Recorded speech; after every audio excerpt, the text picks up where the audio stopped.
মিশকাতুল মাসাবির মধ্যে হাদিস আসছে, আল্লাহর হাবিব সাল্লাল্লাহু আলাইহি ওয়াসাল্লাম ইরশাদ করেছেন, মাজলিসু ফিকহি খায়রুম মিন ইবাদাতি 60 সানা। আল্লাহর হাবিব সাল্লাল্লাহু আলাইহি ওয়াসাল্লাম ইরশাদ করেছেন, ইলমে দ্বীনের মজলিস, যেখানে কুরআনুল কারীম থেকে কথা হয়, রাসূলুল্লাহ সাল্লাল্লাহু আলাইহি ওয়াসাল্লামের হাদিসে পাক থেকে কথা হয়, ওই রকম দ্বীনি মজলিস 60 বছর নফল ইবাদতের চেয়ে শ্রেষ্ঠ। আমি আপনি যদি নিয়তকে ঠিক করে আল্লাহর সন্তুষ্টি অর্জনের লক্ষ্যে আজকের এই বরকতপূর্ণ মাহফিলে বসতে পারি, দিনের কিছু কথা শুনতে পারি, হাদিস প্রমাণ করে আমার আপনার আমলনামার মধ্যে 60 বছর নফল ইবাদতের সওয়াব আল্লাহ পাক জমা করে দিবেন। এজন্য বলি, যে সকল যুবক ভাইগুলো রাস্তাঘাটে ঘুরছো, মোবাইলে সময় ব্যয় করছো, এই জলম কারামাতিয়া মাদ্রাসার মাহফিল আগামী দিন সকালে থাকবে না। থাকবে কি? জোরে বলেন, থাকবে? তোমার মতো অনেক যুবক আছে যারা প্রতিদিন হুন্ডা অ্যাক্সিডেন্টে মৃত্যুবরণ করে, লঞ্চ অ্যাক্সিডেন্টে মৃত্যুবরণ করে, ঘুমের ঘরে মৃত্যুবরণ করে। বর্তমানে জরিপে দেখা গিয়েছে বাংলাদেশে সবচেয়ে বেশি মৃত্যুবরণকারীর সংখ্যা হচ্ছে যুবকেরা। সবচেয়ে বেশি মৃত্যুবরণ করছে যুবকরা। কারা? আহা, যুবকরা আজকের মাহফিলে আসো, দেখো না পুরা মাঠ ভর্তি মানুষ হয়ে যাচ্ছে। আলহামদুলিল্লাহ। তোমাদের মতো কিছু লোক যদি নাও আসো, মাহফিলের কিছু হবে না। হবে কি? আলহামদুলিল্লাহ, মাহফিল প্রায় প্যান্ডেল ভর্তি হয়ে যাচ্ছে। আলহামদুলিল্লাহ। কেন ডাকছি? আসো, দিনের পথে আসো, কিছু শোনো, নিজের জীবনকে পরিবর্তন করো।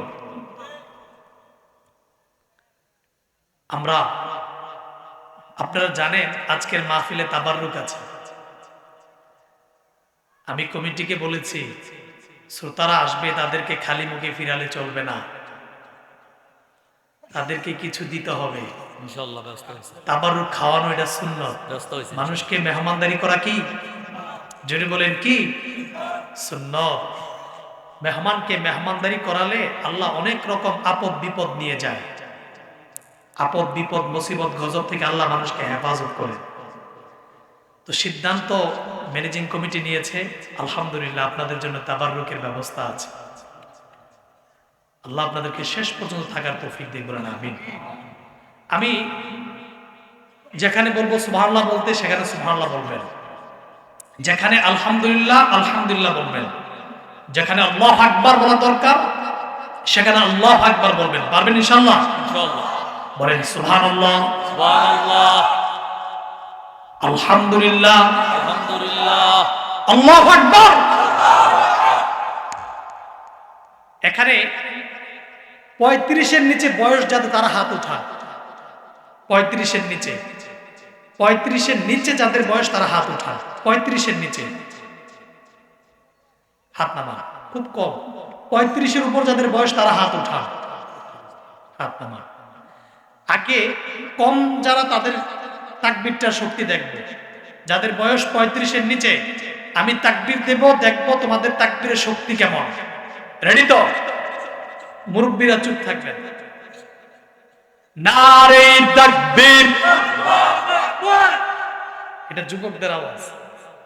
বৃদ্ধ বাবারা দেখি, নারে তাকবীর, আল্লাহু আকবার। এই বয়সে সেই পাওয়ার, আল্লাহ আরো শক্তি বাড়াই দেখ, বলেন আমিন। এখন যুবক বৃদ্ধ সকলে সমন্বয়ে তাকবীরের মাধ্যমে জানিয়ে দিতে চাই, গোটা জলমবাসী, হাটির পাড়বাসী, দিশাবনবাসী, ডুমুরিয়াবাসী, গোটা মাইকের আওয়াজ যতটুকু পর্যন্ত যায়, সকলকে আমরা তাকবীরের মাধ্যমে জানিয়ে দিতে চাই, আজকের জলম মাহফিলে গোটা প্যান্ডেল ভর্তি মানুষ বসে আছে। পারবো ইনশাআল্লাহ? নারে তাকবীর, নারে তাকবীর, নারে রিসালাত, কোরআন সুন্নাহর আলো, কোরআন সুন্নাহর আলো। আলহামদুলিল্লাহ। এখন দূরে যারা বসে আছে, আরে মাহফিল মনে হয় আশেপাশে অন্যান্য মাহফিল যেমন হচ্ছে, কিছু লোক বসে আছে, তাদের ধারণাটা আমার মনে হয় ক্লিয়ার হয়েছে যে না, মনে হয় আমি যাই নাই, বাকি সবাই গেছে। আলহামদুলিল্লাহ। তাহলে আর কথা নয়, আপনাদেরকে একটু মেন্টাল সাপোর্ট দিয়েছি যেন আপনারা আমার সাথে সাড়া দিতে পারেন। আজকে আমি সূরাতুজ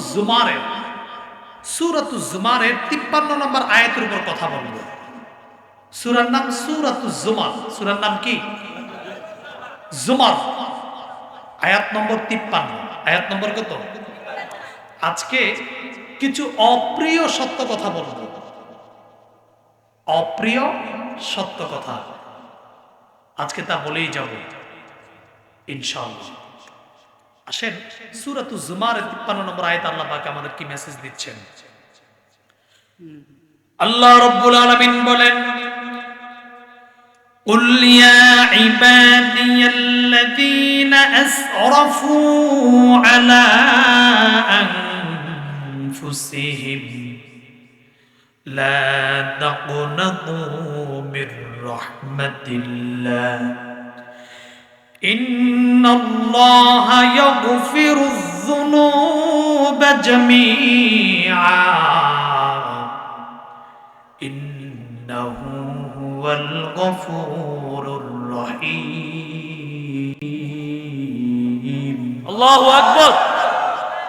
আল্লাহ রাব্বুল আলামিন বলেন, মুহাম্মদ সাল্লাল্লাহু আলাইহি ওয়াসাল্লাম আপনি বলুন, হে আমার বান্দারা, তোমরা যারা নিজেদের উপরে জুলুম করেছ, অন্যায় করেছ, অবিচার করেছ, হাতের দ্বারা, পায়ের দ্বারা, চোখের দ্বারা, মুখের দ্বারা, 3.5 হাত বডির দ্বারা যারা গুনাহের কাজ করেছ, আমরা সবাই গুনাহগার কিনা বলেন? সবাই গুনাহগার। তাহলে এই কথাটা আল্লাহ পাক আমাদেরকে বলছেন, তোমরা যারা নিজেদের উপর অবিচার করেছ, গুনাহের কাজ করেছ, হাতের দ্বারা, পায়ের দ্বারা, চোখের দ্বারা, 3.5 হাত বডির দ্বারা, লা তাকনাতু মির রাহমাতিল্লাহ, তোমরা আল্লাহর রহমত থেকে দূরে সরে যেও না, আল্লাহর রহমত থেকে নৈরাশ হয়েও না। আল্লাহ পাক তোমাদেরকে সুখবর জানাচ্ছেন, ইন্নাল্লাহা ইয়াগফিরুয যুনুবা জামিআ, রব্বুল আলামিন তোমাদের জিন্দেগীর গুনাহগুলো মাফ করে দিবেন। চিন্তার কোনো কারণ আছে? আমরা যারা গুনাহগার, চিন্তার কোনো কারণ আছে? আল্লাহ নিজে ওয়াদা করেছেন, ইন্নাল্লাহা ইয়াগফিরুয যুনুবা জামিআ। বান্দারা চিন্তা করো না, আমি আল্লাহ তোমাদের জিন্দেগীর গুনাহগুলো মাফ করে দেব। কেনই ক্ষমা করবেন না? ইন্নাহু হুয়াল গফুরুর রহিম, তিনি হলেন ক্ষমাশীল, তিনি হলেন দয়াবান। সুবহানাল্লাহ। আসেন আমরা ব্যাখ্যায় যাব আজকের এই বিষয়ের উপরে আলোচনা। এই আয়াত যখন নাজিল হলো, সাহাবায়ে কেরামের মধ্যে আনন্দের হিল্লোল বয়ে গেল। একজন সাহাবী অপর সাহাবীকে জড়ায় ধরে বলল, ভাই তোমারও কপাল ভালো, কিসমত ভালো, আমারও কপাল ভালো, কিসমত ভালো। তো কেন? যে চিন্তায় ছিলাম যে দয়াময় আল্লাহ আমাদের গুনাহের কারণে আমাদের সাথে কি আচরণটা জানি করে, কিন্তু সূরা জুমারের 53 নম্বর আয়াত প্রমাণ করছে আল্লাহ তোমাকেও মাফ করবেন, আমাকেও মাফ করবেন, তোমার আমার সাক্ষাৎ আল্লাহর জান্নাতে হয়ে যাবে। যদি বুঝে থাকেন পুরুষের কণ্ঠে বলেন সুবহানাল্লাহ।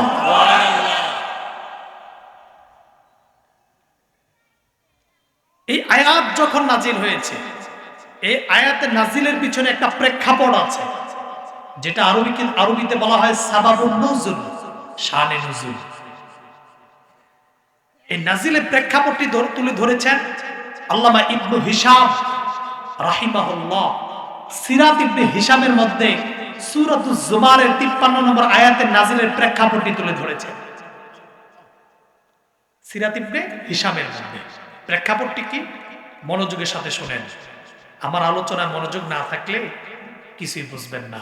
আমি জানি এখানে আমার অধিকাংশ আমার মুসল্লি যারা কেন্দ্রীয় মসজিদে জুমা পড়ে আছে না নাই? আলহামদুলিল্লাহ।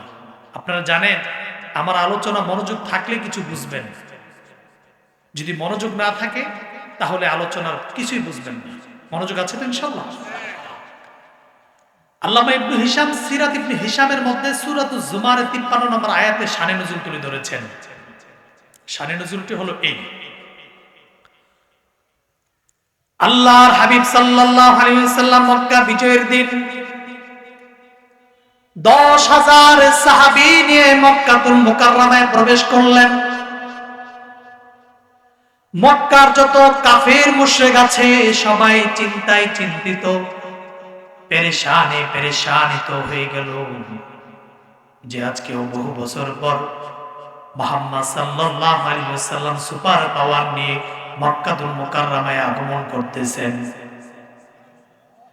আল্লাহর হাবিবের উপর যে পরিমাণ নির্যাতন আমরা করেছি, যে পরিমাণ নিপীড়ন করেছি, ইস্তিমার চালিয়েছি, নিজের বাপ দাদার ভিটে মাটিতে থাকতে দেই নাই, বাবা মার ভিটে মাটি ছাড়া করে মদিনাতুল মুনাওয়ারায় পাঠিয়েছি। নির্যাতন তো কম করি নাই, দলের পাওয়ার দেখিয়ে, ক্ষমতার পাওয়ার দেখিয়ে আল্লাহর হাবিবের উপর যে নির্যাতন করা হলো, আজকে বহু বছর পর সাথে 10,000 সাহাবী নিয়ে গোটা মক্কাতুল মুকাররমা নেতৃত্ব দেওয়ার জন্য আল্লাহর হাবিব মক্কায় আগমন করতেছেন। আল্লাহু আকবার। আমরা যে পরিমাণ নির্যাতন করেছি, সামান্য দলের পাওয়ার দেখিয়ে সমাজের সাধারণ মানুষের উপর নির্যাতনের স্টিমার ওয়ার চালানো হয়েছে, ঠিক কিনা বলেন? নির্যাতন তো কম করা হয় নাই। মানুষগুলো আরামে ঘরে থাকতে পারে নাই, ঘুমাতে পারে নাই। রাতে যখন ছেলে মেয়েকে দেখার জন্য এসেছে, তাদেরকে বিভিন্ন রকমের অপবাদ দিয়ে সমাজ থেকে, গ্রাম থেকে তাড়া করেছে, ঠিক কিনা বলেন? আল্লাহর হাবিব সাল্লাল্লাহু আলাইহি ওয়াসাল্লাম 10,000 সাহাবী নিয়ে আসলেন। কাফেরেরা চিন্তায় পড়ে গেল, রাসূলুল্লাহ সাল্লাল্লাহু আলাইহি ওয়াসাল্লাম আমাদের থেকে কড়ায় গন্ডা হিসাব দিয়ে আমাদের পিঠের চামড়াগুলো তুলে দিবেন। কারণ যে পরিমাণ নির্যাতন করছি, হুজুর আসতেছেন সাথে 10,000 ফোর্স সুপার পাওয়ার নিয়ে গোটা মক্কাতুল মুকাররমাকে নেতৃত্ব দেওয়ার জন্য আসতেছেন। আমরা যে পরিমাণ নির্যাতন করেছি, মনে হয় না হুজুর আমাদেরকে ছাড় দিবেন, কড়াই গন্ডায় হিসাব নিয়ে পিঠের চামড়াগুলো তুলে দিবেন। এই চিন্তা কাদের? মক্কার কাফেরদের। মক্কার কাদের? কাফেরদের। আল্লামা ইবনু হিশাম রাহিমাহুল্লাহ লিখেন, আল্লাহর হাবিব সাল্লাল্লাহু আলাইহি ওয়াসাল্লাম 10,000 সাহাবী নিয়ে কাবার চত্বরে উপস্থিত হলেন। কাবার চত্বরে হাজার হাজার জনতা উপস্থিত, হাজার হাজার বেদুইন উপস্থিত, সবাই একত্র হয়েছে রাসূলুল্লাহর ভাষণ শোনার জন্য। আল্লাহর হাবিব উপস্থিত জনতার মাঝে ভাষণ দিলেন। হুজুর বললেন, লা তাসরিবা আলাইকুমুল ইয়াউম। হে মক্কাবাসী, তোমরা চিন্তায় চিন্তিত আছো, আমি জানি। তোমরা মনে করছো আমি তোমাদের কাছ থেকে প্রতিশোধ নেব। না না না, আজকে আমি রাসূল প্রতিশোধ নেওয়ার জন্য আসি নাই, আমি আজকে এসেছি তোমাদেরকে ক্ষমা করে দেওয়ার জন্য। উপস্থিত কাবার চত্বরে হাজার হাজার জনতা। আল্লাহর হাবিব সকলের উদ্দেশ্যে ভাষণ দিলেন, হে মক্কাবাসী, ইযহাবু ওয়া আনতুমুত তুলাকা, যাও আমি রাসূল তোমাদের আজকে maaf করে দিলাম, ক্ষমা করে দিলাম। তোমাদের ব্যাপারে সামান্যতম কষ্ট আমি রাসূল আমার মনের মধ্যে রাখি নাই। আল্লাহর হাবিব ক্ষমা করে দিলেন গোটা মক্কাবাসীকে। রাসূলুল্লাহ সাল্লাল্লাহু আলাইহি ওয়াসাল্লামের ক্ষমার বাণী শুনে হাজার হাজার বেদুইন উপস্থিত চিন্তায় পড়ে গেলেন। হায় রে হায়, ভাবলাম কি আর হইল কি, ভেবেছিল হুজুর প্রতিশোধ নেওয়ার জন্য এসেছেন, দেখলাম যে প্রতিশোধ তো নেয় নাই, বরঞ্চ সবাইকে আমভাবে মাফ করে দিয়েছেন। হাজার হাজার বেদুইন সিদ্ধান্ত ফাইনাল করে ফেললেন, এই যে ক্ষমা করলেন মুহাম্মদ সাল্লাল্লাহু আলাইহি ওয়াসাল্লাম, তিনি কোনো সাধারণ মানুষ হতে পারেন না। এই ক্ষমা সাধারণ মানুষের পক্ষে সম্ভব না। সম্ভব? যদি বলেন সম্ভব। সাধারণ মানুষের পক্ষে ক্ষমা সম্ভব না। আল্লাহর হাবিব যে ক্ষমা করে দিলেন, এটাই প্রমাণ হয় তিনি আসলে আল্লাহর হাবিব হলেন, আল্লাহর প্রেরিত রাসূল এবং সত্য নবী। সুবহানাল্লাহ। তিনি তো সত্য, তার ধর্মটাও সত্য। আল্লাহু আকবার।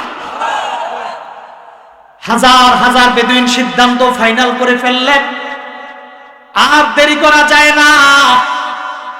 আমাদের বিশ্বাস আল্লাহর হাবিব সত্য, তার ধর্ম সত্য, আর দেরি করা যায় না। উপস্থিত হাজার হাজার জনতা বললেন, ইয়া রাসূলুল্লাহ, ইয়া হাবিবাল্লাহ, আপনার নূরময় হাত মোবারক খানি একটু বেড়ে বাড়িয়ে দেন, আমরা উপস্থিত জনতা আপনার হাতে হাত রেখে কালিমা পড়ে মুসলমান হয়ে যাব। উপস্থিত হাজার হাজার বেদুইন আল্লাহর হাবিবের হাতে হাত রেখে কালিমা পড়তে লাগলেন। আশহাদু আল্লা ইলাহা ইল্লাল্লাহু ওয়া আশহাদু আন্না মুহাম্মাদান আবদুহু ওয়া রাসূলুহু সাল্লাল্লাহু আলাইহি ওয়াসাল্লাম। আল্লাহর হাবিব ক্ষমা করলেন। সেই ক্ষমার শিক্ষাটা আমি দেখেছি 5 আগস্টের পর এই শিক্ষাটা গ্রহণ করেছে ইসলামপন্থীরা। ঠিক কিনা বলেন? 5 আগস্টের পর ইসলামপন্থীরা সকলকে কি আমভাবে ক্ষমা করে দেয় নাই? বলেছে না যে সবাইকে আমরা মাফ করে দিলাম, বলেছে? এই শিক্ষা তাদের নিজেদের নয়। 5 আগস্টের পর দেশ যখন দ্বিতীয়বার স্বাধীনতা অর্জন করল, সেই 5 আগস্টের পর ইসলামপন্থীরা সারা দেশের নির্যাতনকারীদেরকে, যারা সর্বোচ্চ লেভেলে নির্যাতন করেছে, নিপীড়ন করেছে, নির্যাতন স্টিমার হুলার চালিয়ে ক্ষমতার অপব্যবহার করে মানুষদেরকে যারা আরামে ঘুমাতে দেয় না, তাদেরকে ইসলামপন্থীরা আমভাবে ক্ষমা করে দিয়েছে। ঠিক কিনা বলেন? এই ক্ষমার শিক্ষা তাদের নিজেদের নয়, এই শিক্ষা গ্রহণ করেছে তারা আল্লাহর হাবিবের কাছ থেকে। চিল্লায়ে বলুন আল্লাহু আকবার। আল্লাহর হাবিব যে শিক্ষা দিয়েছেন, সেই শিক্ষাই তারা গ্রহণ করেছে। যদি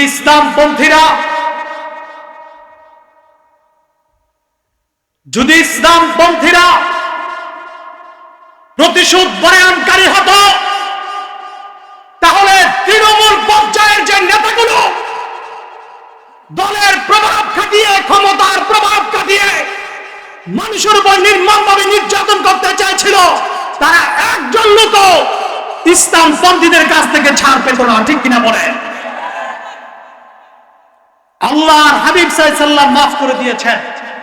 সে মাফের ক্ষমতাটা, সে মাফের ঘোষণাটা ইসলামপন্থীরা গ্রহণ করে তারাও মাফ করে দিয়েছে। সুবহানাল্লাহ। আল্লাহর হাবিব সাল্লাল্লাহু আলাইহি ওয়াসাল্লাম ক্ষমা করে দিলেন।